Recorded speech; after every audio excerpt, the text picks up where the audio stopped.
it's me, Sheena, and now let's talk about ICT, Information Communications Technology. So, I have one question here from my followers, so let's read and answer this. How it is revolutionized the way we access information. So, what do you think, guys? Okay, let's answer this. In the past, our primary source of information was newspapers. We relied on printed media to stay informed about local and global events, relying on daily or weekly publications to update us the latest news. Access to information was constrained by physical distribution and could log into behind real-time events.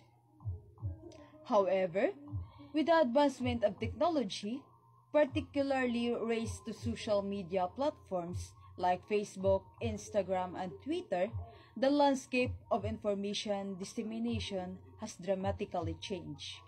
Nowadays, obtaining information is significantly easier and faster thanks to social media. These platforms allows for instantaneous sharing news, updates, and personal insights. Instead of waiting for the next days of newspapers, we can simply log onto our favorite social media app and access a wealth of information in real time. That's it, guys, and thank you for watching.